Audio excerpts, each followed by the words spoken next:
Hello ସାଙ୍ଗମାନେ, ପୁଣି ଥରେ ଆପଣଙ୍କୁ କାହ୍ନା ପ୍ଲସ୍ ୟୁଟ୍ୟୁବ୍ ଚ୍ୟାନେଲରେ ସ୍ୱାଗତ। ଚାଲ ଆଜି ଆମେ ଓଡ଼ିଶା ରାଜ୍ୟ ମୁକ୍ତ ବିଶ୍ୱବିଦ୍ୟାଳୟର ଦ୍ୱିତୀୟ ସେମିଷ୍ଟାରର କାର୍ଯ୍ୟକ୍ରମ 5 ଊନବିଂଶ ଶତାବ୍ଦୀର ଓଡ଼ିଆ ସାହିତ୍ୟ ଆସାଇନମେଣ୍ଟ ପ୍ରଶ୍ନପତ୍ରର ଉତ୍ତର ଦେଖିବା। ଚାଲନ୍ତୁ ଡେରି ନକରି ଦେଖିବା। ଏହାର ପ୍ରଥମ ପ୍ରଶ୍ନର ପ୍ରଶ୍ନ ହେଉଛି ମୁଦ୍ରଣ ଯନ୍ତ୍ର କିଏ ଆବିଷ୍କାର କରିଥିଲେ? ଉତ୍ତର ହେଲା ଗୁଟେନବର୍ଗ 1450 ଖ୍ରୀଷ୍ଟାବ୍ଦରେ ମୁଦ୍ରଣ ଯନ୍ତ୍ର ଆବିଷ୍କାର କରିଥିଲେ। ଜ୍ଞାନର ପ୍ରଚାର ଓ ପ୍ରସାରରେ ଏହା ବୈପ୍ଳବିକ ପରିବର୍ତ୍ତନ ଆଣିଲା। ନୂତନ ବିଚାର, ନୂତନ ସଂକଳ୍ପ, ନୂତନ ଭୌଗୋଳିକ ଜ୍ଞାନ ସାଧାରଣ ମଣିଷର ଜୀବନବୋଧକୁ ପ୍ରଭାବିତ କଲା। ଖ ନମ୍ବର ପ୍ରଶ୍ନ ହେଲା ଓଡ଼ିଶାର ପ୍ରଥମ ସାମ୍ବାଦିକ ଓ ସମ୍ପାଦକ କିଏ? ଉତ୍ତରଟି ହେଲା ଓଡ଼ିଶାରେ ପ୍ରଥମ ସାମ୍ବାଦିକ ଓ ସମ୍ପାଦକ ଥିଲେ ଗୌରୀଶଙ୍କର ରାୟ। ସେ ଥିଲେ ଓଡ଼ିଆ ଭାଷା ଆନ୍ଦୋଳନର ଅନ୍ୟତମ ପୁରୋଧା। ତାଙ୍କ ସମ୍ପାଦନାରେ ଉତ୍କଳ ଦୀପିକା ଓଡ଼ିଶାର ସାମାଜିକ ଜୀବନର ମୁଖପାତ୍ର ରୂପେ ପ୍ରକାଶିତ ହୋଇଥିଲା। ଓଡ଼ିଆ ଭାଷାର ପ୍ରଚଳନ କ୍ଷେତ୍ରରେ ତାଙ୍କର ଭୂମିକା ପାଇଁ ଊନବିଂଶ ଶତାବ୍ଦୀରେ ସେ ଥିଲେ ଜଣେ ପ୍ରମୁଖ ଜନନାୟକ।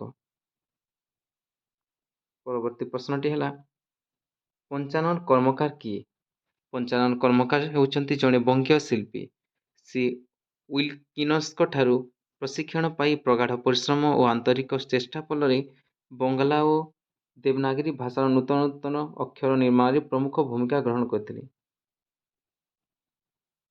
ପରବର୍ତ୍ତୀ ପ୍ରଶ୍ନ ହେଲା ଘ ନମ୍ବର ପ୍ରଶ୍ନ ଓଡ଼ିଶାର ପ୍ରଥମ ସମ୍ବାଦପତ୍ର ଓ ଏହାର ସମ୍ପାଦକଙ୍କ ନାମ ଲେଖ। ଓଡ଼ିଶାର ପ୍ରଥମ ସମ୍ବାଦପତ୍ରର ନାମ ହେଲା ଉତ୍କଳ ଦୀପିକା। ଏହାର ସମ୍ପାଦକ ହେଲେ ଗୌରୀଶଙ୍କର ରାୟ। ଉତ୍କଳ ଦୀପିକା 1866 ମସିହାରେ କଟକରୁ ପ୍ରକାଶିତ ହୋଇଥିଲା।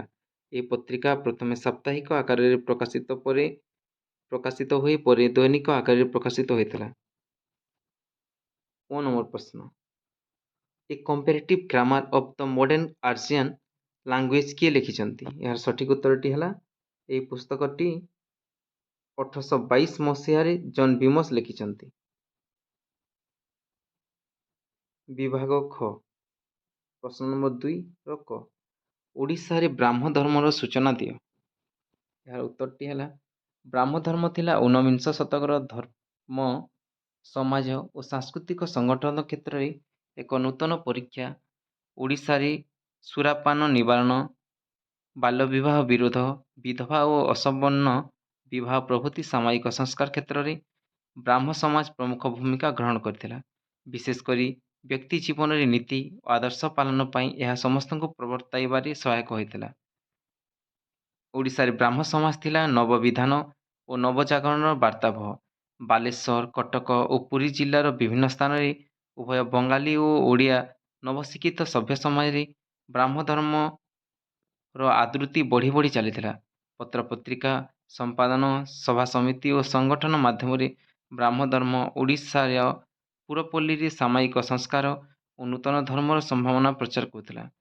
ପୁଣି ଶିକ୍ଷା, ସେବା, ଭ୍ରାତୃତ୍ୱ ଓ ପରସ୍ପର ସମନ୍ୱୟ କ୍ଷେତ୍ରରେ ସମାଜରେ ବ୍ରାହ୍ମ ଧର୍ମ ସୃଷ୍ଟି କରିଥିଲା। ସେ କାଳରେ ନୂତନ ଆଦର୍ଶ ଓଡ଼ିଶାର ତତ୍କାଳୀନ ପ୍ରମୁଖ ଶିକ୍ଷିତ ବୁଦ୍ଧିଜୀବୀ ଓ ଲେଖକ ଗୋଷ୍ଠୀ ନିଜ ଜାଣତ ଅଜାଣତରେ ବ୍ରାହ୍ମ ଧର୍ମରେ ଦୀକ୍ଷିତ ହେବା ପାଇଁ ଇଚ୍ଛା ପ୍ରକାଶ କରିଥିବା କଥା ଫକୀରମୋହନଙ୍କ ତାଙ୍କ ସମଗ୍ର ଜୀବନରେ ପ୍ରାଚୀନ ଆର୍ଯ୍ୟ ସଂସ୍କୃତି ପ୍ରତି ଆଗ୍ରହ ଓ ନୀତିନିଷ୍ଠ ସମାଜ ଗଠନର ଯେଉଁ ପ୍ରୟାସ କରିଛନ୍ତି ତାହା ତାଙ୍କ ଆଦ୍ୟ ଜୀବନରେ ବ୍ରାହ୍ମ ଧର୍ମ ସଂସ୍ପର୍ଶର ଫଳ। ଭକ୍ତ କବି ମଧୁସୂଦନ ରାଓ ବ୍ରାହ୍ମ ଧର୍ମାବଲମ୍ବୀ ଥିଲେ ଓ ତାଙ୍କ ସାହିତ୍ୟର ଆଦର୍ଶ ଏହି ଧର୍ମାଦର୍ଶ ଦ୍ୱାରା ପ୍ରଭାବିତ। ଓଡ଼ିଶାରେ ନବଜାଗରଣର ଭୂମିକା ପରବର୍ତ୍ତୀ କାଳରେ ରଚିତ ଆଧୁନିକ ସାହିତ୍ୟ ବିଚାର କ୍ଷେତ୍ରରେ ବ୍ରାହ୍ମ ଧର୍ମର ଅନେକ ପ୍ରଭାବ ରହିଥିଲା। ପ୍ରଶ୍ନ ନମ୍ବର ଖ ମେକେଲଙ୍କ ଶିକ୍ଷାନୀତି ଓ ଶିକ୍ଷାରେ ତାହାର ପ୍ରଭାବ ସମ୍ପର୍କରେ ଲେଖ। ଉତ୍ତରଟି ହେଲା ମେକେଲଙ୍କ ଶିକ୍ଷାନୀତି 1835ରେ ଥିଲା ଇଂରେଜ ଓ ଶାସିତ ଦେଶୀୟ ଲୋକ ମଧ୍ୟରେ ଯୋଗସୂତ୍ର ସ୍ଥାପନ ପାଇଁ ଏକ ସ୍ୱତନ୍ତ୍ର ଶ୍ରେଣୀର ଲୋକ ସୃଷ୍ଟି ହେବା ଉଚିତ। ଏହି ଶ୍ରେଣୀର ଲୋକେ ରକ୍ତ ଓ ବର୍ଣ୍ଣରେ ଭାରତୀୟ ହେଲେ ଅଭିରୁଚି ଅଭିମତରେ ନୀତି ଓ ବୁଦ୍ଧି ବିଷୟରେ ଇଂରେଜ ହେବେ। ଏ ଦେଶର ବର୍ଣ୍ଣାକୁଲାର ଭାଷାର ଉନ୍ନତି ଏହି ଶ୍ରେଣୀ ଉପରେ ଛାଡ଼ି ଦିଆଯିବ। ଏମାନେ ପାଶ୍ଚାତ୍ୟ ଜ୍ଞାନ ବିଜ୍ଞାନରୁ ଉପାଦାନ ସଂଗ୍ରହ କରି ଭାଷାମାନଙ୍କୁ ସମୃଦ୍ଧ କରିବେ ଓ ଏହି ଭାଷାମାନଙ୍କୁ ଶିକ୍ଷାର ଉପଯୁକ୍ତ ମାଧ୍ୟମ ରୂପେ ପ୍ରସ୍ତୁତ କରିବେ। ଲର୍ଡ଼ ମେକେଲଙ୍କ ଶିକ୍ଷାନୀତିର ସର୍ବାଧିକ ଗୁରୁତ୍ୱପୂର୍ଣ୍ଣ ସୁଫଳ ହେଲା ଭାରତୀୟ ପ୍ରାଦେଶିକ ଭାଷାମାନଙ୍କରେ ପାଶ୍ଚାତ୍ୟ ଜ୍ଞାନ ବିଜ୍ଞାନର ଉପାଦାନ ସଂଗ୍ରହ କରି ନିଜସ୍ୱ ଭାଷା ଓ ସାହିତ୍ୟର ଅଭିବୃଦ୍ଧି ସାଧନ। 1835ରୁ 1870 ମସିହା ମଧ୍ୟରେ ଭାରତରେ 101ଟି ହାର୍ଡିଂ ସ୍କୁଲ ମଧ୍ୟରୁ ଓଡ଼ିଶାରେ ଖୋଲାଯାଇଥିଲା 8ଟି ବିଦ୍ୟାଳୟ। ପୁରାତନ ଶିକ୍ଷା ପ୍ରଣାଳୀ ପରିବର୍ତ୍ତେ ଏକ ନୂତନ ଶିକ୍ଷା ପଦ୍ଧତି ପ୍ରଚଳନ କରିବା ଓ ନୂତନ ଶିକ୍ଷା ପ୍ରତି ଲୋକମାନଙ୍କୁ ଆକୃଷ୍ଟ କରିବା ଏ ବିଦ୍ୟାଳୟମାନଙ୍କର ପ୍ରଧାନ ଲକ୍ଷ୍ୟ ଥିଲା। ଏ ସମସ୍ତ ବିଦ୍ୟାଳୟ କଟକ, ପୁରୀ ଓ ବାଲେଶ୍ୱର ମଧ୍ୟରେ ସୀମିତ ଥିଲା। ସ୍ଥାନୀୟ ଲୋକଙ୍କର ଆଧୁନିକ ଶିକ୍ଷା ପ୍ରତି ବିତୃଷ୍ଣା ଓ ବିଦ୍ୟାଳୟ ପରିଚାଳନାରେ ବହୁ ଅବ୍ୟବସ୍ଥା ସତ୍ତ୍ୱେ ଏହି ବିଦ୍ୟାଳୟ ଥିଲା ନୂତନ ଶିକ୍ଷିତ ଯୁବଗୋଷ୍ଠୀର ପ୍ରଥମ ଲାଲନ ଭୂମି। ନଙ୍କ ଦୁର୍ଭିକ୍ଷ ପରେ ପରେ ଓଡ଼ିଆ ଜନମାନସରେ ଆଧୁନିକ ଶିକ୍ଷା ପ୍ରତି ଆକର୍ଷଣ ପରିଲକ୍ଷିତ ହେଲା ଓ ନୂତନ ପାଠ୍ୟପୁସ୍ତକ ପ୍ରବର୍ତ୍ତନ ଦ୍ୱାରା ଲୋକଙ୍କ ଭାବଧାରା ଓ ଚିନ୍ତାରେ ଅନେକ ପରିବର୍ତ୍ତନ ଆସିଲା। ଗ ନମ୍ବର ପ୍ରଶ୍ନ, ତାଳପତ୍ର ପୋଥିର ପୁଷ୍ପିକା ସମ୍ପର୍କରେ ଲେଖ। ଉତ୍ତରଟି ହେଲା ତାଳପତ୍ର ପୋଥିର ଆୟୁକାଳ ଥିଲା ସୀମିତ, ସର୍ବାଧିକ 200 ବର୍ଷ। ପ୍ରତିଟି ପିଢ଼ି ନିଜର ସାରସ୍ୱତ ସମ୍ପଦକୁ ସାଇତି ରଖିବା ପାଇଁ ତା'ର ପ୍ରତିଲିପି ପ୍ରସ୍ତୁତ କରିବାର ଆବଶ୍ୟକତା ଥିଲା। ପ୍ରତିଲିପି ସୃଷ୍ଟି କରୁଥିବା ବ୍ୟକ୍ତି ହାତରେ ଏହାର ଭାଷା ପରିବର୍ତ୍ତିତ ହେବାର ଭୟ ମଧ୍ୟ ଥିଲା।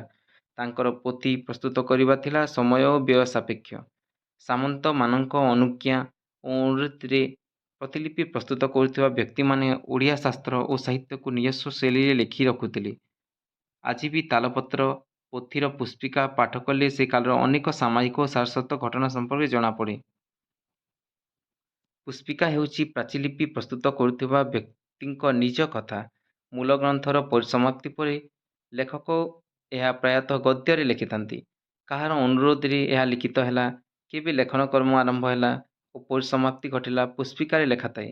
ପୁଣି ରହିଥାଏ କେଉଁଠି ବସି ପ୍ରତିଲିପିକାର ଏହା ପ୍ରସ୍ତୁତ କରୁଛନ୍ତି, କେଉଁ ଦେବ କିମ୍ବା ଦେବୀଙ୍କର ସେ କରୁଣାଶ୍ରିତ। ବେଳେ ବେଳେ ପ୍ରତିଲିପି ପ୍ରସ୍ତୁତି ପାଇଁ ପାଇଥିବା ପ୍ରତିଦାନ ଯେମିତି ଜମି, ଟଙ୍କା, ସୁନା, ଗାଈ ଓ ବସ୍ତ୍ର ସମ୍ପର୍କରେ ଏଠାରେ ସୂଚନା ଥାଏ। ତାଳପତ୍ର ଗ୍ରନ୍ଥଗୁଡ଼ିକରେ ସୁଧାଶୁଦ୍ଧ ମିଶାଇ ପାଠ କରିବା ପାଇଁ ଓ ଲେଖନାକାରମାନେ ଅନୁରୋଧ କରିଥାନ୍ତି। ପ୍ରତିଟି ପ୍ରତିଲିପି ପ୍ରସ୍ତୁତ କରିବା ଏକ କଷ୍ଟକର କାମ ହୋଇଥିବାରୁ ଗ୍ରନ୍ଥ ଚୋରି ଏବଂ ଗ୍ରନ୍ଥର ରକ୍ଷଣାବେକ୍ଷଣରେ ଅବହେଳା କଲେ କୁମ୍ଭୀପାର୍କ ନରକରେ ପଡ଼ି ରହିବାର ଭୟ ମଧ୍ୟ ପ୍ରଦର୍ଶନ କରିଥାନ୍ତି। କୌଣସି ଗ୍ରନ୍ଥକୁ ଶ୍ରଦ୍ଧା ଓ ସୁରକ୍ଷା ଦେଲେ, ଘରେ ସୁରକ୍ଷିତ କରି ରଖିଲେ ପରିବାରର ଉତ୍ତରୋତ୍ତର ଉନ୍ନତି ହୁଏ, ଦୈବୀ ଆଶୀର୍ବାଦ ମିଳେ ଆଦି ମଙ୍ଗଳସୂଚକ ଆଶ୍ୱାସନା ମଧ୍ୟ ପୁଷ୍ପିକାରେ ଦେଖିବାକୁ ମିଳେ। ପରବର୍ତ୍ତୀ ପ୍ରଶ୍ନକୁ ଦେଖିବା। ପ୍ରଶ୍ନ ନମ୍ବର ଘ, ଓଡ଼ିଆ ଲିପି ଉପରେ ଜନ୍ ବିମସଙ୍କ ମତ ସମ୍ପର୍କରେ ଉଲ୍ଲେଖ କର। ଉତ୍ତରଟି ହେଲା ଓଡ଼ିଆ ଲିପିର ବୈଚିତ୍ର୍ୟ ଓ ବିବିଧତାକୁ ଜନ୍ ବିମସ ପ୍ରଶଂସା ଦୃଷ୍ଟିରେ ଦେଖିପାରିନାହାନ୍ତି।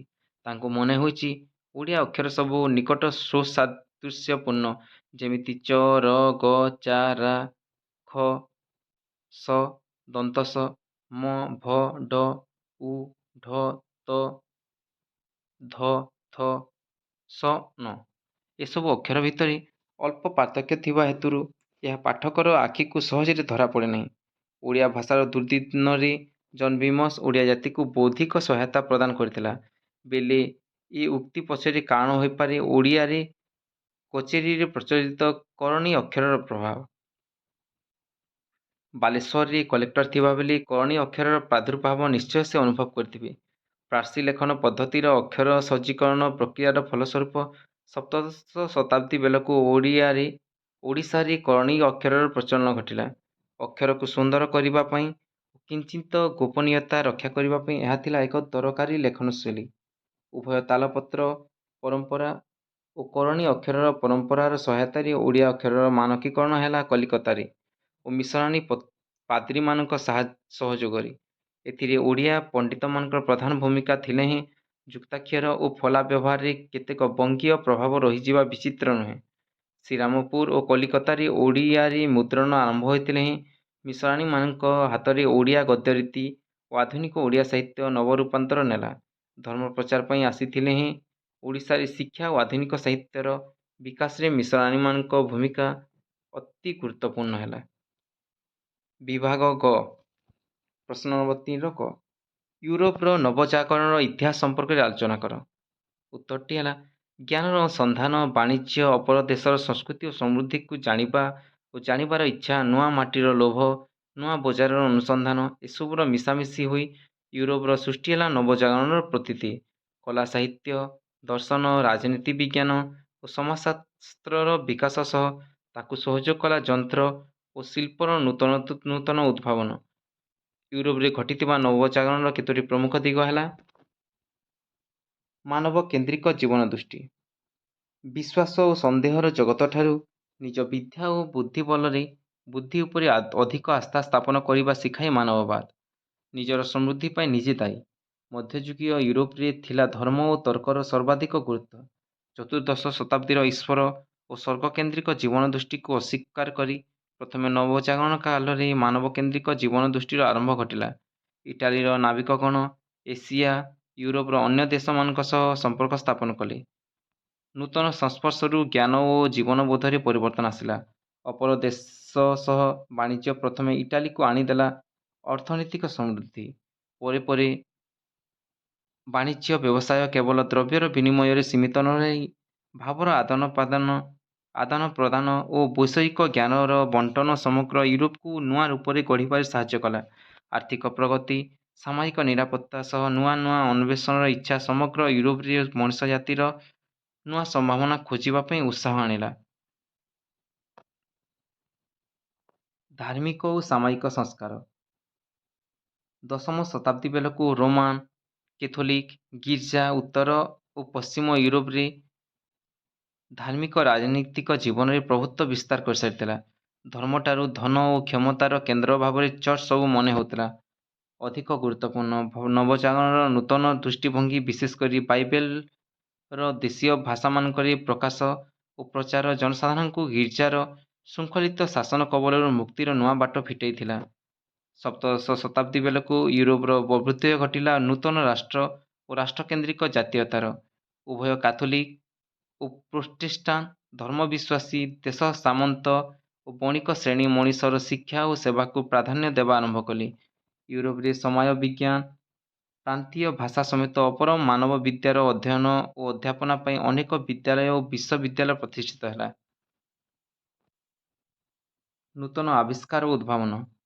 ପଞ୍ଚଦଶ ଶତାବ୍ଦୀ ପର୍ଯ୍ୟନ୍ତ ୟୁରୋପରେ ବ୍ୟବହୃତ ମସଲା, ଚିନି, ରେଶମ ବସ୍ତ୍ର ପ୍ରଭୃତି ଅନେକ ମୂଲ୍ୟବାନ ବସ୍ତୁ ଆମଦାନୀ ହେଉଥିଲା ପ୍ରାଚ୍ୟ ଦେଶମାନଙ୍କରୁ। ବାର୍ଥଲୋଡାୟସ୍ ନାମକ ପର୍ତ୍ତୁଗାଲ ନାବିକ ଭାରତର ଅନ୍ୱେଷଣରେ ବାହାରି ଆଫ୍ରିକାର ଦକ୍ଷିଣ ପ୍ରାନ୍ତରେ ପହଞ୍ଚି ପାରିଥିଲେ। ସେ ଅଞ୍ଚଳର ନାମକରଣ କରିଥିଲେ ଉତ୍ତମାସା ଅନ୍ତର୍ଦ୍ୱୀପ। ସେମିତି ଇଟାଲୀର ନାମକ କଲମ୍ବସ୍ 1492 ମସିହା ଅଗଷ୍ଟ ମାସରେ ଭାରତ ଅନୁସନ୍ଧାନରେ ଯାତ୍ରା ଆରମ୍ଭ କରି ଅକ୍ଟୋବର ମାସରେ ପହଞ୍ଚିଥିଲେ ଆମେରିକାର ବାହାମସଠାରେ। ପରେ ପର୍ତ୍ତୁଗାଲର ନାବିକ ଭାସ୍କୋ ଡା ଗାମା 1498 ମସିହାରେ ଭାରତକୁ ଆବିଷ୍କାର କରିଥିଲେ ଜଳପଥ। ଏହା ଫଳରେ ସାମୁଦ୍ରିକ ବେପାର ବୃଦ୍ଧି ସଙ୍ଗେ ସଙ୍ଗେ ଜ୍ଞାନ ବିଜ୍ଞାନର ନୂଆ ସମ୍ଭାବନା ସୃଷ୍ଟି ହେଲା। ପରବର୍ତ୍ତୀ ପ୍ରଶ୍ନଟି ହେଲା ख ନମ୍ବର ପ୍ରଶ୍ନ। ଭାରତରେ ମୁଦ୍ରଣ ଯନ୍ତ୍ରର ପ୍ରଚାର କିପରି ହେଲା ଆଲୋଚନା କର। ଉତ୍ତରଟି ହେଲା ଭାରତରେ ମୁଦ୍ରଣ ଯନ୍ତ୍ରର ଇତିହାସ ଲକ୍ଷ୍ୟ କଲେ ଜଣାଯାଏ ଭାରତକୁ ମୁଦ୍ରଣ ଯନ୍ତ୍ର ଆସିଥିଲା ୟୁରୋପରୁ 1556 ମସିହାରେ। ସେଣ୍ଟ ଫ୍ରାନ୍ସିସ୍ ଜେଭିୟରଙ୍କ ଏକ ଚିଠିରୁ ଜଣାପଡ଼େ ତାଙ୍କ ଇଚ୍ଛା ଥିଲା ଯୀଶୁଖ୍ରୀଷ୍ଟଙ୍କ ଜୀବନ କଥା ଓ ଜୀବନବାଣୀ ଜାପାନୀଜ ଭାଷାରେ ପ୍ରକାଶିତ ହେଉ। ଗୋଆ ପାଇଁ କିନ୍ତୁ ସେମିତି କିଛି ଇଚ୍ଛା ନଥିଲା। ଜାହାଜରେ ଆବିସିନିଆ ଗଲା ବାଟରେ ହିଁ ମୁଦ୍ରଣ ଯନ୍ତ୍ରଟି ଗୋଆରେ ରହିଯାଇଥିଲା। 1556 ମସିହା ସେପ୍ଟେମ୍ବର ମାସ 6 ତାରିଖ ବେଳକୁ ଫାଦର ଜୋନସ୍ ଡେ ବେଇରିଙ୍କ ଅନ୍ୟ ଏକ ଚିଠିରୁ ଜଣାପଡ଼େ ଗୋଆରେ ପ୍ରତିଷ୍ଠିତ ହାଉସ୍ ଅଫ୍ ହୋଲି ଫେଥ୍ କଲେଜରେ ପ୍ରାୟ 60 ଜଣ ତରୁଣ ବିଭିନ୍ନ ଭାଷାଭାଷୀ ଓ ବିଭିନ୍ନ ଜାତୀୟତାର ଛାତ୍ରା ସେତେବେଳେ ଅଧ୍ୟୟନ କରୁଥିଲେ। ସ୍ପେନ୍ର ଜୋଆଓ ଗୋନସାଲଭେ ବୁଷ୍ଟାମେଣ୍ଟଙ୍କ ସହ ମିଶି ପ୍ରଥମେ ଭାରତୀୟ ଅକ୍ଷର ନିର୍ମାଣ କରିଥିଲେ। ଏହି ଅକ୍ଷରଗୁଡ଼ିକ ମାଲାୱା ଲିପିର ଥିଲା ଓ 1578 ଖ୍ରୀଷ୍ଟାବ୍ଦରେ ଗୋଆରେ ପ୍ରଥମ ପୁସ୍ତକ ଡୋଟ୍ରିନା ଖ୍ରୀଷ୍ଟା ଏହି ମୁଦ୍ରଣ ଯନ୍ତ୍ରରୁ ପ୍ରକାଶିତ ହୋଇଥିଲା। ପରବର୍ତ୍ତୀ କାଳରେ ବିଭିନ୍ନ କାରଣରୁ ଭାରତୀୟ ଭାଷାରେ ପୁସ୍ତକ ଆଉ ମୁଦ୍ରିତ ହୋଇନଥିଲା, କିନ୍ତୁ ସପ୍ତଦଶ ଶତାବ୍ଦୀରେ ଗୋଆର ଏହି ଛାପାଖାନାରୁ 16ଟି ପୁସ୍ତକ ପ୍ରକାଶିତ ହୋଇଥିବା ଜଣାପଡ଼େ। 1674 ଖ୍ରୀଷ୍ଟାବ୍ଦରେ ପରଠାରୁ ଏହି ଛାପାଖାନାରୁ 1821 ପର୍ଯ୍ୟନ୍ତ ଆଉ କୌଣସି ପୁସ୍ତକ ପ୍ରକାଶିତ ହୋଇନଥିଲା। ଦେବନାଗରୀ ଅକ୍ଷର ବମ୍ବେରୁ କିଣିବା ପରେ 1853 ମସିହାରେ ହିଁ ଛାପା କାର୍ଯ୍ୟ ପୁଣି ଆରମ୍ଭ ହୋଇଥିଲା। ଗୋଆରେ ଯଦିଓ ଭାରତର ପ୍ରଥମ ମୁଦ୍ରଣ ଯନ୍ତ୍ର ସ୍ଥାପିତ ହୋଇଥିଲା, ଭାରତୀୟ ଭାଷା ଓ ସାହିତ୍ୟର ବିକାଶରେ ତାହା କୌଣସି ଭୂମିକା ଗ୍ରହଣ କରିନଥିଲା। ବମ୍ବେରେ ମୁଦ୍ରଣ ଯନ୍ତ୍ର ପ୍ରତିଷ୍ଠା ହେଲା 1674 ଖ୍ରୀଷ୍ଟାବ୍ଦରେ, କିନ୍ତୁ ଭୀମାଜୀ ପରିକ୍ ନାମକ ଜଣେ ଗୁଜରାଟର ବ୍ୟବସାୟୀ ମରାଠୀ, ପର୍ତ୍ତୁଗୀଜ, ଫରାସୀ ଓ ଇଂରାଜୀ ଭାଷାରେ ମୁଦ୍ରଣ କରିବା ପାଇଁ ଏହା ଆରମ୍ଭ କରିଥିଲେ। କିନ୍ତୁ ଗୁଜରାତୀ ଭାଷାରେ ଅକ୍ଷର ନିର୍ମାଣ ପଦ୍ଧତିରେ ଅସୁବିଧା ହେତୁ ଏହାର ପରିଚାଳନା କଷ୍ଟକର ହୋଇପଡ଼ିଲା। ଇଂଲଣ୍ଡରୁ ଅକ୍ଷର ନିର୍ମାଣ ପାଇଁ କେତେଜଣ କାରିଗରଙ୍କୁ ଆଣିବା ପରେ ହିଁ ଏହା ସଫଳ ହୋଇପାରିଥିଲା। କଲିକତାରେ ମୁଦ୍ରଣ ଶିଳ୍ପର ବିକାଶ ଘଟିଥିଲା ରାଜନୈତିକ କାରଣରୁ। ଇଷ୍ଟ ଇଣ୍ଡିଆ କମ୍ପାନୀର ଜଣେ ପ୍ରଶାସକ ନେଥନିଏଲ୍ ବ୍ରାସି ହାଲହେଡ୍, ଯାହାର ସମୟସୀମା ହେଉଛି 1781 ରୁ 1830 ଦ୍ୱାରା ରଚିତ ଗ୍ରାମାର ଅଫ୍ ବେଙ୍ଗଲି ଲାଙ୍ଗୁଏଜ ପ୍ରକାଶିତ ହୁଏ 1778 ଖ୍ରୀଷ୍ଟାବ୍ଦରେ। ଏହା ପ୍ରକାଶିତ ହୋଇଥିଲା ହୁଗୁଲିରେ ଥିବା ଛାପାଖାନାରୁ। 1772 ମସିହା ପରେ ଇଷ୍ଟ ଇଣ୍ଡିଆ କମ୍ପାନୀ ବଙ୍ଗ ଦେଶର ଶାସନଭାର ଗ୍ରହଣ କରେ। ପ୍ରଶାସନର ସୁବିଧା ପାଇଁ ଜନସାଧାରଣଙ୍କ ଭାଷା ଓ ଜୀବନଶୈଳୀ ସମ୍ପର୍କରେ ନିବିଡ଼ ଭାବରେ ଜାଣିବା ପାଇଁ ପ୍ରଚେଷ୍ଟା ଆରମ୍ଭ ହୁଏ। ୱାରେନ୍ ହେଷ୍ଟିଙ୍ଗଙ୍କ ପ୍ରେରଣାରେ ହାଲହେଡ୍ ବଙ୍ଗୀୟ ଭାଷାର ବ୍ୟାକରଣ ରଚନା କରିଛନ୍ତି। ଏହାର ବଙ୍ଗଳା ନିର୍ମାଣ କରିଥିଲେ ସାର୍ ଚାର୍ଲ୍ସ ୱିଲକିନ୍ସ। ହାଲହେଡ୍ଙ୍କ ବ୍ୟାକରଣରୁ ଜଣାପଡ଼େ, ୱିଲକିନ୍ସଙ୍କ ପ୍ରଗାଢ଼ ପରିଶ୍ରମ ଓ ଆନ୍ତରିକ ପ୍ରଚେଷ୍ଟା ଫଳରେ କେବଳ ବଙ୍ଗଳା ନୁହେଁ, ଦେବନାଗରୀ ଅକ୍ଷରର ମୂଳରୂପ ସବୁ ନିର୍ମିତ ହେଲା। ଧର୍ମପ୍ରଚାର ଓ ପ୍ରଶାସନିକ ସୁବିଧା ପାଇଁ ମୁଦ୍ରାଯନ୍ତ୍ର ଯେତେବେଳେ ଏକାନ୍ତ ଅପରିହାର୍ଯ୍ୟ ହୋଇପଡ଼ିଛି ଭାରତରେ, ସେତେବେଳେ ସମୟକ୍ରମେ ଆଞ୍ଚଳିକ ଭାଷାମାନଙ୍କୁ ବୁଝି ପ୍ରାଚୀନ ଲେଖନ ପଦ୍ଧତିର ସହାୟତାରେ ଏକ ଅକ୍ଷର ପଦ୍ଧତି ଉଦ୍ଭାବନ କରି ଭାରତର ବିଭିନ୍ନ ଅଞ୍ଚଳରେ ମୁଦ୍ରଣ ଶିଳ୍ପର ପ୍ରଚାର ପ୍ରସାର ଘଟିଛି। ପରବର୍ତ୍ତୀ ପ୍ରଶ୍ନଟି ହେଲା ପ୍ରଶ୍ନ ନମ୍ବର ଗ। ଊନବିଂଶ ଶତାବ୍ଦୀରେ ପ୍ରକାଶିତ ସମ୍ବାଦପତ୍ରରେ ଓଡ଼ିଶାର ରୂପଚିତ୍ର ଆଲୋଚନା କର। ଉତ୍ତର ହେଲା, ସମ୍ବାଦପତ୍ରର ପ୍ରକାଶ ଓ ପରିଚାଳନା ଗୋଟିଏ ଜାତିର ଆତ୍ମସଚେତନତାର ପରିଚାୟକ। Cuttack argus, Cuttack star, Cuttack standard ପ୍ରଭୃତି କେତେକ ସମ୍ବାଦପତ୍ର ଆବିର୍ଭୂତ ହୋଇ ଅକସ୍ମାତ୍ ବନ୍ଦ ହୋଇଯାଇଥିଲା। ଏହା ଥିଲା ଯୁବ ଚିତ୍ତକର କ୍ଷଣିକ ଉନ୍ମାଦନା ଓ ଚଞ୍ଚଳତା ବୋଲି ନଟବର ସାମନ୍ତରାୟ ମତବ୍ୟକ୍ତ କରିଛନ୍ତି। ନଅଙ୍କ ଦୁର୍ଭିକ୍ଷ ବେଳେ ଦୀପିକା, ଭାଷା ସୁରକ୍ଷା ସମୟରେ ଉତ୍କଳ ଦୀପିକା, ସମ୍ବାଦ ବାହିକା ଓ ହିତୈଷିଣୀ ସମ୍ବାଦପତ୍ରର ଭୂମିକା ଥିଲା ଗୁରୁତ୍ୱପୂର୍ଣ୍ଣ। ଶିକ୍ଷା ଓ ସଭ୍ୟତାର ଅଗ୍ରଗତି ପଛରେ ବୈଷୟିକ ଉନ୍ନତି ଅପରିହାର୍ଯ୍ୟ। ଗମନାଗମନର ଉତ୍ତମ ବ୍ୟବସ୍ଥା କେବଳ ସ୍ଥାନାନ୍ତରକୁ ବୁଝାଏ ନାହିଁ, ଏହାର ସୁଦୂର ପ୍ରସାରୀ ପ୍ରଭାବ ପରିଲକ୍ଷିତ ହୋଇଥାଏ। ଶିକ୍ଷା ଓ ସଂସ୍କୃତିର ବ୍ୟାପକ ପ୍ରଚାର ଓ ପ୍ରସାର ପାଇଁ ଏବଂ ଏଥିସହିତ ଯୋଡ଼ି ହୋଇଥାଏ ଜାତିର ଆର୍ଥିକ ମାନଦଣ୍ଡ। ଊନବିଂଶ ଶତାବ୍ଦୀରେ ଓଡ଼ିଶାବାସୀ ଉଚ୍ଚଶିକ୍ଷା ପାଇବା ପାଇଁ କଲିକତା ଥିଲା ଏକମାତ୍ର କେନ୍ଦ୍ରସ୍ଥଳୀ। ଓଡ଼ିଶାରୁ କଲିକତା ପର୍ଯ୍ୟନ୍ତ ଯାତାୟାତର ସୁଗମ ବ୍ୟବସ୍ଥା ସୃଷ୍ଟି କରିବା ଉଦ୍ଦେଶ୍ୟରେ ରେଲ ଚଳାଚଳ ପାଇଁ ଓଡ଼ିଶାବାସୀ ଉପରିସ୍ଥ କର୍ମଚାରୀମାନଙ୍କୁ ବାରମ୍ବାର ନିବେଦନ କରିଛନ୍ତି। 1891ରୁ ଏହି କାର୍ଯ୍ୟଟି ମନ୍ଥର ଭାବେ ଅଗ୍ରଗତି କରି ଓଡ଼ିଶାରେ ପ୍ରଥମେ 1 ଫେବୃଆରୀ 1897 ମସିହାରେ ଜଟଣୀରୁ ପୁରୀ ପର୍ଯ୍ୟନ୍ତ ଟ୍ରେନ୍ ଚାଲିଥିଲା। ତେଣୁ ଦୀର୍ଘ ବର୍ଷର ଆବେଦନ ନିବେଦନର ଫଳ ଓଡ଼ିଶାର ଜନଗଣ ଭୋଗ କରିଥିଲେ। ରେଲ ଚଳାଚଳ ପାଇଁ ଦୀର୍ଘକାଳ ଧରି ସଂଘର୍ଷରେ ଲିପ୍ତ ଥିଲେ। ଉତ୍କଳ ଦୀପିକା, ସମ୍ବାଦ ବାହିକା, ହିତୈଷିଣୀ, ଓଡ଼ିଆ ଓ ନବ ସମ୍ବାଦ ପ୍ରଭୃତି ସମ୍ବାଦପତ୍ର। ଆଧୁନିକ ଓଡ଼ିଶା ନିର୍ମାଣରେ ଉତ୍କଳ ସଭା ଗୁରୁତ୍ୱପୂର୍ଣ୍ଣ ଭୂମିକା ଗ୍ରହଣ କରିଥିଲା। ନିଶା ନିବାରଣ, କୁସଂସ୍କାର ଦୂରୀକରଣ, ଶିକ୍ଷା ଓ ସଂସ୍କାର ତଥା ରାଜକାର୍ଯ୍ୟ ସମ୍ପର୍କରେ ସମ୍ବାଦଗୁଡ଼ିକ ଊନବିଂଶ ଶତକର ଓଡ଼ିଶାର ଆଚାର ଓ ବିଚାରବୋଧକୁ ପରିବହନ କରିଥାଏ। ତେବେ ସେହି ସମୟରେ ବାମଣ୍ଡା ରାୟ ଆଧୁନିକତାର ଶୀର୍ଷକୁ ସ୍ପର୍ଶ କରିଛନ୍ତି। ନାରୀ ଶିକ୍ଷା ଉପରେ ଗୁରୁତ୍ୱ ଦେବା ସହ ଆଧୁନିକ ପ୍ରଣାଳୀରେ ଚାଷ କରିବା, ବିଦ୍ୟୁତ୍ ଉତ୍ପାଦନ କରିବା, ଚିନିକଳ ସ୍ଥାପନା କରିବା ପରି ଜନହିତୈଷୀକର କାର୍ଯ୍ୟରେ ସୁଢଳ ଦେବ ନିଜକୁ ନିୟୋଜିତ କରିଥିଲେ। ତେବେ ସାମୟିକ ସ୍ତରରେ ବହୁବିବାହ ଓ ନାରୀ ନିର୍ଯାତନା ପରି ସମସ୍ୟାକୁ ଦେଖି ସମ୍ବଲପୁର ହିତୈଷିଣୀ ଚିନ୍ତା ପ୍ରକଟ କରି 6/1/1892ରେ ଲେଖିଅଛି, ଏ ଦେଶରେ ସ୍ତ୍ରୀମାନଙ୍କୁ ପୁରୁଷମାନଙ୍କ ଅପେକ୍ଷା ଅଧିକତର ସାମାଜିକ ଯନ୍ତ୍ରଣା ସହିବାକୁ ପଡ଼ୁଛି। ପୁରୁଷମାନେ ତାହା ଦେଖି ନ ଦେଖିଲା ପରି ହେଉଛନ୍ତି। କେହି ସେମାନଙ୍କ ଯନ୍ତ୍ରଣା କଥା ଉଲ୍ଲେଖ କଲେ ସମାଜଧର୍ମୀ, ବିଧର୍ମୀ ବୋଲି ତିରସ୍କାର ହେଉଛନ୍ତି। ଏହା ପୁରୁଷମାନଙ୍କର ସଂକୀର୍ଣ୍ଣ ସ୍ୱାର୍ଥପରତା ଓ ନିର୍ମମତାର ପରିଚାୟକ। ଊନବିଂଶ ଶତାବ୍ଦୀର ଦ୍ୱିତୀୟାର୍ଦ୍ଧରେ ଓଡ଼ିଶାରେ ସୃଷ୍ଟି ହୋଇଥିବା ଆତ୍ମସଚେତନଶୀଳ ଶିକ୍ଷିତ ଗୋଷ୍ଠୀ ନିଜ ଜାତିର ଉନ୍ନତି ପାଇଁ ପ୍ରୟାସୀ ଥିଲେ। ସାମାଜିକ, ଅର୍ଥନୈତିକ, ସାଂସ୍କୃତିକ ଆଦି କ୍ଷେତ୍ରରେ ସଚ୍ଛଳ ଓ ସଂସ୍କୃତି ସମ୍ପନ୍ନ ହେବା ସହିତ ଏକ ଉତ୍ତମ ନାଗରିକ ଜୀବନର ପରିକଳ୍ପନା ହିଁ ଶିକ୍ଷିତ ବୁଦ୍ଧିଜୀବୀମାନଙ୍କ ମନକୁ ଆନ୍ଦୋଳିତ କରିଥିଲା।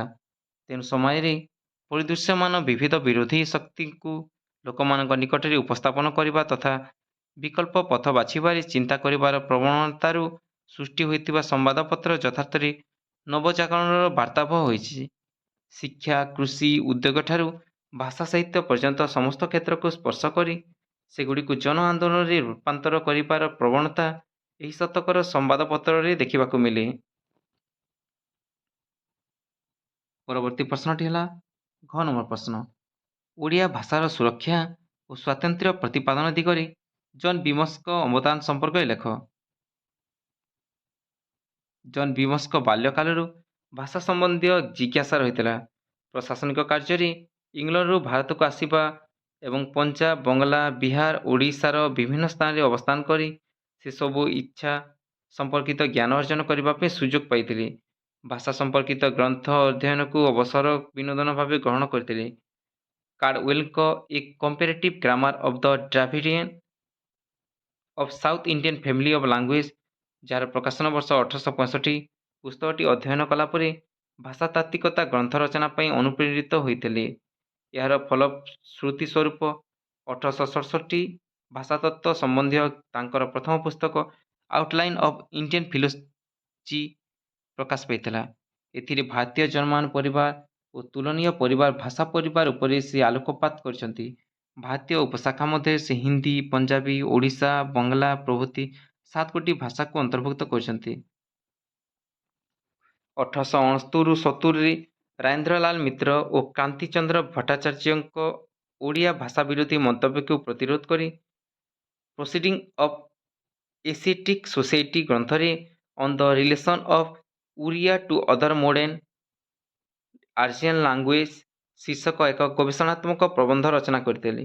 ତାଙ୍କର ସ୍ମରଣୀୟ ଭାଷା ବିଜ୍ଞାନ ସମ୍ବନ୍ଧୀୟ ଗ୍ରନ୍ଥଟି ଲେଖା a comparative of grammar of the modern Aryan language of India, ଏହା 3ଟି ଖଣ୍ଡରେ 1872, 1875 ଓ 1879 ମସିହାରେ ପ୍ରକାଶ ଲାଭ କରିଥିଲା। ଓଡ଼ିଆ ଲିପି ସମ୍ପର୍କରେ ନିଜ ମତ ରଖି କହିଛନ୍ତି ଯେ ଓଡ଼ିଆ ଲିପି ଦ୍ରାବିଡ଼ ଲିପି ଦ୍ୱାରା ପ୍ରଭାବିତ। ସେହିପରି ଓଡ଼ିଆ ଧ୍ୱନି, ଶବ୍ଦ ଓ ରୂପତତ୍ତ୍ୱ ସମ୍ପର୍କରେ ସ୍ୱତନ୍ତ୍ରତାକୁ ଦର୍ଶାଇଛନ୍ତି। ଯେଉଁ ସମୟରେ ଭାଷାତତ୍ତ୍ୱ ବିଷୟଟି ଦେଶୀୟ ପଣ୍ଡିତମାନଙ୍କ ପାଇଁ ଚିନ୍ତା ଜଗତ ବାହାରେ ଥିଲା, ସେହି ସମୟରେ ବିମସଙ୍କ ବିଚାର ବିଶ୍ଳେଷଣ ଓଡ଼ିଆ ଭାଷାରେ ଆତ୍ମପ୍ରତିଷ୍ଠା ପାଇଁ ମୂଳଦୁଆ ସଦୃଶ। ସେ ନିଜର କ୍ଷୋଭ ପ୍ରକାଶ କରି କହିଛନ୍ତି, unfortunately such a book could only be written by a resident of the province, as no respectable grammar or dictionary of the language has yet been published, and as there are few persons in Orissa who are expected to see a good answer to Babukanti Chandra's book at a while.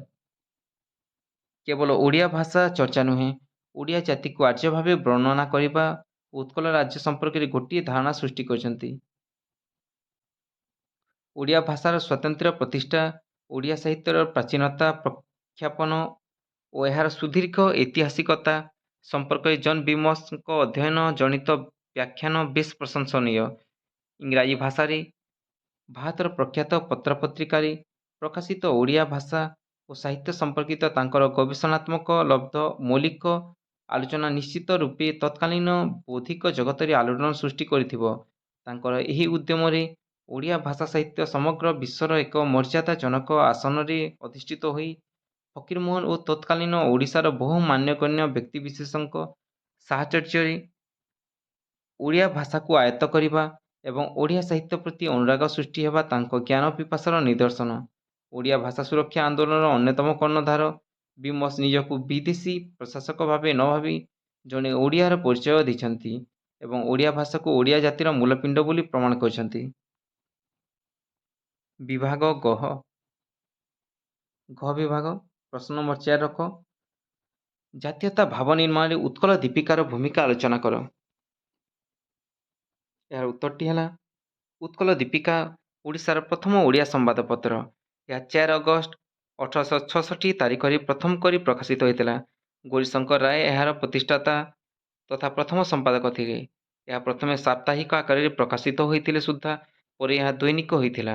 Gourishankar ରାୟ ଏବଂ ତାଙ୍କର ଘନିଷ୍ଠ ସହଯୋଗୀ ବିଚିତ୍ରାନନ୍ଦ ଦାସଙ୍କ ଉଦ୍ୟମରେ କଟକଠାରେ ପ୍ରତିଷ୍ଠିତ Cuttack printing କମ୍ପାନୀରୁ ଏହି ସମ୍ବାଦପତ୍ର ପ୍ରକାଶ ପାଉଥିଲା।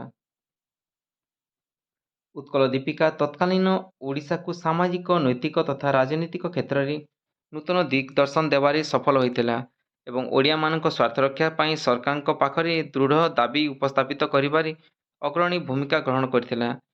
ଗୌରୀଶଙ୍କର ରାୟ ନିଜ ଅନ୍ତିମ ସମୟ ପର୍ଯ୍ୟନ୍ତ ଉତ୍କଳ ଦୀପିକା ବାଲ୍ୟ ବିବାହ ପରି ଘୃଣ୍ୟ ପ୍ରଥା ବିରୋଧରେ ମଧ୍ୟ ସ୍ୱର ଉତ୍ତୋଳନ କରିଥିଲେ।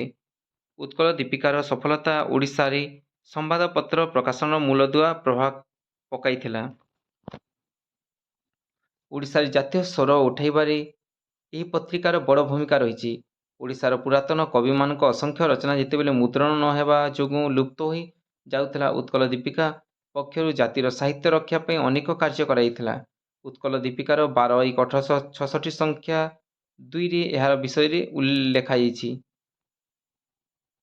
ଉତ୍କଳ ଦେଶସ୍ଥ ପୁରାତନ କବିମାନଙ୍କର ଚିରସ୍ମରଣୀୟ ନାମ ଆମ୍ଭମାନଙ୍କ ଅଯୋଗ୍ୟତାରୁ ଏତାବତ୍ କାଳଦେଶାନ୍ତରରେ ପ୍ରଚାର ହେବାର ସୁସ୍ଥର ଥିଲା। ଏ ବର୍ଷ ତାହା ଖଣ୍ଡ ନାସାରେ କେତେକ ଲୋକ ଯତ୍ନବାନ ହୋଇ ଅଛନ୍ତି ଓ ଯେ ରୂପ ସୃଷ୍ଟି ପୂର୍ବରେ କେବଳ ଜଲମୟ ଥିଲା ଓ ତହିଁରୁ ସମସ୍ତ ବସ୍ତୁ ଉଦ୍ଭବ ହେଲା, ସେହି ରୂପ ଉତ୍କଳ ସାହିତ୍ୟର ପୁନଃ ସୃଷ୍ଟି ନିମିତ୍ତ ପ୍ରଥମେ ପ୍ରେମ ସୁଧାନିଧିର ସଞ୍ଚାର ହୋଇଛି। ପରେ ଯେତେବେଳେ ଓଡ଼ିଶାରୁ ଓଡ଼ିଶା ଭାଷା ଉଠାଇ ଦେଇ ସ୍କୁଲମାନଙ୍କରେ ବଙ୍ଗଳା ଭାଷା ପ୍ରବର୍ତ୍ତନା କରାଇ ଶେଷରେ ଓଡ଼ିଶାକୁ ବଙ୍ଗଳାରେ ସାମିଲ କରାଇ ନେବାର ଅପଚେଷ୍ଟା କରାଯାଉଥିଲା, ସେତେବେଳେ ଉତ୍କଳ ଦୀପିକା ଜନମତ ଜାଗ୍ରତ କରାଇ ପ୍ରତିରୋଧ କରିଥିଲା। ବଙ୍ଗଳା କାବ୍ୟ ବିଦ୍ୟାସୁନ୍ଦର ଓ ଓଡ଼ିଆ କାବ୍ୟ ରସକଲ୍ଲୋଳ ସମ୍ବନ୍ଧରେ ଏକ ତୁଳନାତ୍ମକ ବିଚାର କରାଯାଇ ଓଡ଼ିଶାର ସାହିତ୍ୟ ଶିଳ୍ପ ବିଭବ ପ୍ରତି ଜାତିକୁ ସଚେତନ କରାଯିବାର ପ୍ରୟାସ ପତ୍ରିକା ଦ୍ୱାରା ବାରମ୍ବାର କରାଯାଉଥିଲା। 1866 ମସିହାରେ ପତ୍ରିକାର ପୃଷ୍ଠା 46-47ରେ ଛପାଯାଇଥିଲା। ଶିଳ୍ପ ବିଦ୍ୟାରେ ମଧ୍ୟ ଉତ୍କଳୀୟମାନେ ନିପୁଣ ଥିଲେ। ପୂର୍ବେ ବାଲେଶ୍ୱରୀ ବସ୍ତ୍ର ବିଖ୍ୟାତ ଥିଲା। ବର୍ତ୍ତମାନ କଟକ ରଜତ କାଞ୍ଚନ ନିର୍ମିତ ଅଳଙ୍କାର ବିଷୟ କିଏ ନ ଜାଣେ? ସେ ଯାହା ହେଉ, ଉତ୍କଳୀୟମାନେ ଯେ ପୂର୍ବେ ଭାରତବର୍ଷ ମଧ୍ୟରେ ସର୍ବ ବିଷୟରେ ବିଖ୍ୟାତ ଥିଲେ ତାହାର ସନ୍ଦେହ ଭାବ। ହେ ଉତ୍କଳୀୟମାନେ, ଉଠ, ଆପଣମାନଙ୍କର ପୂର୍ବପୁରୁଷର ଯଥାର୍ଥ ନାମ ରକ୍ଷା ଓ ଆପଣା ଆପଣାର ଲଲାଟସ୍ଥ ଅଜ୍ଞତାପବାଦ ରୂପ କଳଙ୍କ ରେଖା ଉନ୍ମୋଚନ କରିବାକୁ ତତ୍ପର ହୁଅ। ଆଉ କେତେକାଳ ଆଲସ୍ୟ ଶଳୀନରେ ଜୀବନ ବିଶୟନ କରିବ?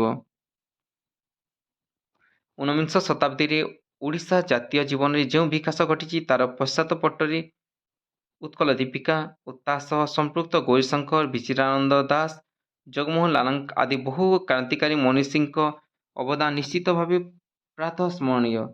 ସେମାନଙ୍କ ଶ୍ରମ ସ୍ୱେଦ ଜାତୀୟତା ସୃଷ୍ଟି କରାଇବାରେ ସହାୟକ ହୋଇଛି ଏବଂ ଯାହା ପରବର୍ତ୍ତୀ ସମୟରେ ସ୍ୱତନ୍ତ୍ର ଓଡ଼ିଶା ଗଠନ ପାଇଁ ମାର୍ଗ ପ୍ରଦର୍ଶନ କରିଛି। ନଅଙ୍କ ଦୁର୍ଭିକ୍ଷ ସମୟରେ, ଭାଷା ସୁରକ୍ଷା ସମୟରେ, ପ୍ରାଚୀନ ବନାମ ଆଧୁନିକ ସାହିତ୍ୟ ତର୍କ ବିତର୍କ ସମୟରେ ଉତ୍କଳ ଦୀପିକା ସମଗ୍ର ଊନବିଂଶ ଶତାବ୍ଦୀରେ ଜନମତର ନିୟନ୍ତ୍ରଣ ଓ ସୁଚାରୁ ରୂପେ ପରିଚାଳନା କରିଥିଲା। ଓଡ଼ିଆ ଜାତୀୟ ଜୀବନର ସଂଘର୍ଷ ଓ ସଂଘାତରୁ ଅଭ୍ୟୁଦୟ ନବ ଉନ୍ମାଦିତ ଯୁବଶକ୍ତିକୁ ଜାତୀୟ ଉନ୍ନତି ସ୍ରୋତରେ ବିନିଯୋଗ କରିବାରେ ଦୀପିକାର ଭୂମିକା ଉଲ୍ଲେଖନୀୟ। ଓଡ଼ିଆ ଜାତିର ଜାତୀୟତା ତଥା ଅସ୍ମିତା ବୋଧର ମୁଖପାତ୍ର ଭାବେ ଦୀପିକା ଜନ୍ମଲଗ୍ନରୁ ହିଁ ନିଜ ଆଦର୍ଶକୁ ବଳବତ୍ତର କରି ରଖିଥିଲା। ଓଡ଼ିଶାର ମନୁଷ୍ୟକୃତ ବିପତ୍ତି, ଶୈକ୍ଷିକ ବ୍ୟବସ୍ଥା, ଜନଜୀବନର ଅଭାବ ଅନଟନ ସମ୍ବନ୍ଧୀୟ ଯାବତୀୟ ସଙ୍କଟକୁ ଦୃଢ଼ତାର ସହ ସମ୍ମୁଖୀନ କରି ଜାତୀୟ ଜୀବନକୁ ପରିପୁଷ୍ଟ କରିଛି।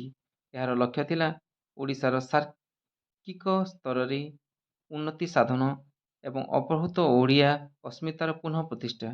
ଯେଉଁ ନୈତିକ ମୂଲ୍ୟବୋଧ ଉପରେ ସମ୍ବାଦ ପରିବେଷଣ ଓ ସାମ୍ବାଦିକତା ପ୍ରତିଷ୍ଠିତ, ଉତ୍କଳ ଦୀପିକା ନିର୍ବିବାଦରେ ତାକୁ ଆହ୍ୱାନ ଭାବେ ଗ୍ରହଣ କରିଛି ଏବଂ ନିଜର କର୍ତ୍ତବ୍ୟ ସମ୍ପାଦନ କରିଛି।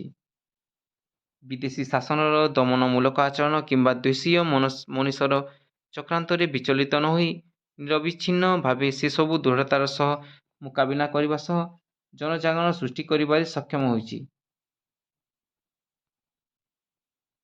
ପରବର୍ତ୍ତୀ ପ୍ରଶ୍ନକୁ ଦେଖିବା। ମିଶନାରୀମାନଙ୍କ ପାଠ୍ୟପୁସ୍ତକରେ ବ୍ୟବହୃତ ଗଦ୍ୟର ସ୍ୱରୂପ ଆକଳନ କର। ଏହାର ଉତ୍ତରଟି ହେଲା ଇଂରେଜମାନଙ୍କ ଓଡ଼ିଶା ଅଧିକାର କେବଳ ରାଜନୀତିକ ଘଟ ପରିବର୍ତ୍ତନର ଦ୍ୟୋତକ ନୁହେଁ, ପରନ୍ତୁ ଓଡ଼ିଶାର ଏକ ନୂତନ ଅର୍ଥନୈତିକ, ସାମାଜିକ, ସାଂସ୍କୃତିକ ଚିନ୍ତାଧାରା ପ୍ରତିଷ୍ଠା ପାଇଁ ଅଭିପ୍ରେତ ଥିଲା। 1793ରେ ଚାର୍ଲ୍ସ ଗାଣ୍ଟ ଯେଉଁ ସନନ୍ଦ ପ୍ରସ୍ତୁତ କରିଥିଲେ, ସେଥିରେ ଥିଲା ଭାରତର ନୂତନ ଜ୍ଞାନାଲୋକ ପ୍ରସାର ନିମନ୍ତେ ଖ୍ରୀଷ୍ଟୀୟ ଧର୍ମ ପ୍ରଚାର ଓ ପ୍ରସାର। ଓଡ଼ିଶା ଅଧିକାରର ମାତ୍ର 3 ବର୍ଷ ପରେ ଡକ୍ଟର ବୁକାନ ଓଡ଼ିଶାରେ ଖ୍ରୀଷ୍ଟଧର୍ମର ପ୍ରଚାର ପାଇଁ ସ୍ୱପ୍ନ ଦେଖିଥିଲେ। ଏହି ସ୍ୱପ୍ନ ସାକାର ପାଇଁ ସେ ଇଂଲଣ୍ଡ ଫେରିଯାଇ ମିଶନାରୀମାନଙ୍କୁ ଓଡ଼ିଶା ପଠାଇବା ପାଇଁ ପ୍ରସ୍ତାବ ଦେଇଥିଲେ। ଏହା ପୂର୍ବରୁ ଶ୍ରୀରାମପୁର ମିଶନ ପ୍ରତିଷ୍ଠିତ ହୋଇଥିଲା ଏବଂ କେରୀଙ୍କ ତତ୍ତ୍ୱାବଧାନରେ ମୁଦ୍ରଣ ଯନ୍ତ୍ର ସ୍ଥାପନ କରାଯାଇଥିଲା। 1837 ମସିହା ପୂର୍ବରୁ ମିଶନାରୀମାନେ ଶ୍ରୀରାମପୁରରେ ବିଭିନ୍ନ ଭାଷାରେ ବାଇବେଲର ଅନୁବାଦ, ବ୍ୟାକରଣ ଅଭିଧାନ ପ୍ରକାଶ କରି ଖ୍ରୀଷ୍ଟଧର୍ମର ପ୍ରଚାର ଆରମ୍ଭ କରିଥିଲେ। 1822ରେ ଓଡ଼ିଶାରେ ବିଧିବଦ୍ଧ ଭାବରେ ଖ୍ରୀଷ୍ଟଧର୍ମର ପ୍ରଚାର ଆରମ୍ଭ ହୋଇଥିଲା। ବାମ୍ପଟନ୍, ଶ୍ରୀମତୀ ଲେସି, ଡାକ୍ତର ସଟନ୍, ଜନ୍ ବର୍ଲେ, ବ୍ରୁକସ୍, ୱିଲକିନସନ୍, ବେଲମ୍ ପ୍ରଭୃତି ଏହି ଧର୍ମ ପ୍ରଚାର କାର୍ଯ୍ୟରେ ନିୟୋଜିତ ଥିଲେ। ଯଦିଓ ପ୍ରାରମ୍ଭିକ ପର୍ଯ୍ୟାୟରେ ବିଭିନ୍ନ ବିରୋଧର ସମ୍ମୁଖୀନ ହୋଇଥିଲେ, ତଥାପି କାର୍ଯ୍ୟରୁ ନିବୃତ୍ତ ନଥିଲେ, ନିରଳସ ଭାବେ ପ୍ରଚାର ଅଭିଯାନ ଚଳାଇଥିଲେ। ଧନବଳ ଓ ଜନବଳ, ଉପାସନା ଓ ପ୍ରଚାର ମାଧ୍ୟମରେ ଏହି ବହୁବାଦୀ ରାଷ୍ଟ୍ରରେ ଖ୍ରୀଷ୍ଟଧର୍ମର ପ୍ରତିଷ୍ଠା ପାଇଁ ଆମସ୍ ସଟନ୍, ଥମାସ ସ୍ମିଥ ନିଜର ଉଦ୍ୟମ ଜାରି ରଖିଥିଲେ। ତେଣୁ ସେମାନେ ମନ୍ଦିର, ହାଟ, ବଜାର, ବିଦ୍ୟାଳୟ ଆଦି ସ୍ଥାନରେ ନୂତନ ନିୟମ ପ୍ରଭୃତି ବିତରଣ କରୁଥିଲେ। ଲେସିଙ୍କ ଭାଷାରେ ପୌତ୍ତଲିକତାର ଏକ ପ୍ରସିଦ୍ଧ ବିପଣୀ। ସେମାନଙ୍କ ଦୃଷ୍ଟିରେ ପୁରୀ ପଣ୍ଡାମାନେ ଥିଲେ ଶୈତାନର ଦୁରନ୍ତ ଶତ୍ରୁ। 1828ରେ କଟକର ଗଙ୍ଗାଧର ଷଡ଼ଙ୍ଗୀ ପ୍ରଥମେ ଖ୍ରୀଷ୍ଟଧର୍ମ ଗ୍ରହଣ କରିଥିଲେ। ଖ୍ରୀଷ୍ଟଧର୍ମର ପ୍ରଚାର ପାଇଁ ଦେଶୀୟ ଭାଷା ଶିକ୍ଷା ଓ ପୁସ୍ତକର ଆବଶ୍ୟକତା ଅନୁଭବ ହୋଇଥିଲା। 1822 ମଧ୍ୟରେ ଓଡ଼ିଆରେ ଖ୍ରୀଷ୍ଟଧର୍ମ ଦ୍ୱାରା ପ୍ରସ୍ତୁତ 5 ଖଣ୍ଡ ଓଡ଼ିଆ ବାଇବେଲ ୱାର୍ଣ୍ଣଙ୍କ ଦ୍ୱାରା ପ୍ରସ୍ତୁତ ଖଣ୍ଡିଏ ଟ୍ରାକ୍ଟ, ଯାହା ଜଗନ୍ନାଥଙ୍କ ରଥଟଣା ବନ୍ଦ ଉଦ୍ଦେଶ୍ୟରେ ଲିଖିତ। ଖ୍ରୀଷ୍ଟଧର୍ମ ଶାସ୍ତ୍ରର ରଚନାଂଶ ଏବଂ ଜଗନ୍ନାଥ ଉପାସନାର ନିର୍ବୁଦ୍ଧିତା ଉପରେ ଗୋଟିଏ ଟ୍ରାକ୍ଟ। ଏତଦ୍‌ବ୍ୟତୀତ ଡକ୍ଟର ସଟନ୍‌ଙ୍କ ଅନୁବାଦ ପୁସ୍ତକ ସ୍ୱର୍ଗୀୟ ଯାତ୍ରୀର ବୃତ୍ତାନ୍ତ ଏବଂ ସଂକ୍ଷିପ୍ତ ବକ୍‌ଶଟାକଲ୍ 2 ଖଣ୍ଡ ବଡ଼ ବଡ଼ ଓଡ଼ିଆରେ ପ୍ରକାଶିତ ହୋଇଥିଲା। ପରେ ପରେ ପ୍ରକାଶିତ ହୋଇଥିଲା ରେଭରେଣ୍ଡ ଲେସିଙ୍କ ଧନଯୁଦ୍ଧ, ଫୁଲମଣି ଓ କରୁଣା ଅନୁବାଦ ପୁସ୍ତକ। ପ୍ରଥମରେ ଈଶ୍ୱର ସ୍ୱର୍ଗ ଓ ପୃଥିବୀ ସୃଜନ କଲେ। ପୃଥିବୀ ଶୂନ୍ୟ ଓ ଅସ୍ଥିରାକାର ଥିଲା। ପୁଣି ଗାମ୍ଭୀର୍ଯ୍ୟର ଉପରେ ଅନ୍ଧକାର ଓ ଈଶ୍ୱରର ଆତ୍ମା ଜଳର ଉପରେ ଦୋଲାୟମାନ ହୋଇଗଲେ। ଅନନ୍ତରେ ଈଶ୍ୱର ବୋଇଲେ ଯେ ଦୀପ୍ତି ହେଉ, ତହିଁରେ ଦୀପ୍ତି ହେଲା। ସେତେବେଳେ ସେ ଦୀପ୍ତି ଯେ ଉତ୍ତମ, ତାହା ଈଶ୍ୱର ଦେଖିଲେ। ତହିଁ ଭତ୍ତାରେ ଈଶ୍ୱର ଦୀପ୍ତି ଓ ଅନ୍ଧକାର ବିଭିନ୍ନ କଲେ। ଈଶ୍ୱର ଦୀପ୍ତିର ନାମ ଦିବସ ରଖିଲେ, ଅନ୍ଧକାରର ନାମ ରାତ୍ରି ରଖିଲେ। ସନ୍ଧ୍ୟା ଓ ପ୍ରାତଃକାଳ ହୋଇଲେ ପ୍ରଥମ ଦିବସ ହେଲା। ଏହି ଧନ ପୁସ୍ତକଟି ଶ୍ରୀରାମପୁର ପ୍ରେସରେ 1824 ମସିହାରେ ପ୍ରକାଶିତ ହୋଇଥିଲା। 1837 ମସିହାରେ ଓଡ଼ିଶାରେ ମିଶନ ପ୍ରେସ ସ୍ଥାପନା ହେବା ପରେ ଅଭିଧାନ ପାଠ୍ୟପୁସ୍ତକ ହୋଇଛି, ଯେଉଁଥିରୁ ଆମେ ଊନବିଂଶ ଶତାବ୍ଦୀର ଗଦ୍ୟରୂପ ଦେଖିବାକୁ ପାଇବା। ସଟନ୍‌ଙ୍କ ଓଡ଼ିଆ ଅଭିଧାନ 3 ଖଣ୍ଡରେ ବିଭକ୍ତ ହୋଇ ପ୍ରକାଶିତ ହୋଇଥିଲା। ପ୍ରଥମ ଖଣ୍ଡ 1841 ଶ୍ରୀ ଭୁବନାନନ୍ଦ ନ୍ୟାୟାଳଙ୍କାର ସହାୟତାରେ 1843 ଏବଂ ତୃତୀୟ ଖଣ୍ଡ 1843 ସାଧୁ ଭାଷାର୍ଥ ଅଭିଧାନ ନାମରେ ପ୍ରକାଶିତ ହୋଇଥିଲା। ପ୍ରଥମ ଖଣ୍ଡରେ ବ୍ୟାକରଣ ଅଂଶରେ ସଟନ୍‌ଙ୍କ ଅନୁବାଦ ଏହିପରି ଘଟିଥିଲା। ତୁମ୍ଭେ କି ଓଡ଼ିଆ ପାଠ ଲେଖା ପଢ଼ା ଜାଣି, କ, ଖ, ଫଲା ବନାନ ସବୁ ଶିଖିଲୁ, ଅଭ୍ୟାସ କଲେ ଅବଶ୍ୟ ଶିଖିବ। ଓଡ଼ିଆ ଭାଷାରେ ନାନା ପୋଥି ଅଛି, ଉତ୍ତମ ପଣ୍ଡିତ ପାଇଲେ ଶୀଘ୍ର ଶିଖିପାରିବ। ଏହି ବ୍ୟାକରଣ ଅଂଶରେ 3ଟି ନୀତିକଥା ସଂଯୋଜିତ ହୋଇ ପ୍ରକାଶିତ ହୋଇଥିଲା। ପ୍ରଥମ ନୀତିକଥା ଠେକୁଆ ଓ ବାଘୁଣୀର କିଛି ଅଂଶ ନିମ୍ନରେ ଦିଆଗଲା। ଏକ ଠେକୁଆ କୌଣସି ଏକ ବାଘୁଣୀର କତିରେ ଯାଇ କହିଲା, ଯେ ଆଗୋ ବାଘୁଣୀ ଶୁଣ, ପ୍ରତି ବରଷରେ ଆମ୍ଭର ଅନେକ ସନ୍ତାନ ସନ୍ତତି ହୁଅନ୍ତି। ପୁଣି ତୁମର ଜନ୍ମରୁ ମରଣ ପର୍ଯ୍ୟନ୍ତ ଗୋଟିଏ ସନ୍ତାନରୁ ଅଧିକ ନ ଜନ୍ମଇ। ତାହା ଶୁଣି ବାଘୁଣୀ ଉତ୍ତର ଦେଲା, ଆରେ ଆମ୍ଭର ଏକ ସନ୍ତାନ ହୋଇ ପ୍ରମାଣ, ପୁଣି ସେହି ତୁମ୍ଭର ଆରେକ ସନ୍ତାନର ଶ୍ରେଷ୍ଠ। ଏହାର ତାତ୍ପର୍ଯ୍ୟ, ଅପାର ଅଧ୍ୟମ ସନ୍ତାନରୁ ଜଣେ ଉତ୍ତମ ପୁତ୍ର ଭଲ। ସଟନଙ୍କ ଅନୁବାଦରେ କ୍ଷୁଦ୍ର କାବ୍ୟର ପ୍ରଯୋଗ, ସୂଚନାତ୍ମକ ଭାବେ ଅଭିବ୍ୟକ୍ତି ଏବଂ କବିତ୍ୱର ସମାବେଶ ପ୍ରାଚୀନ ସାହିତ୍ୟ ରୁଦ୍ର ସୁଧାନୀତିକୁ ସ୍ମରଣ କରାଇଦିଏ। ଯଦି ଆପଣଙ୍କୁ ଭିଡ଼ିଓଟି ଭଲ ଲାଗୁଛି ତେବେ ଚ୍ୟାନେଲକୁ ସବସ୍କ୍ରାଇବ୍ କରି ନିଜର ସୁଚିନ୍ତିତ ମତାମତ ଦିଅନ୍ତୁ। ଧନ୍ୟବାଦ।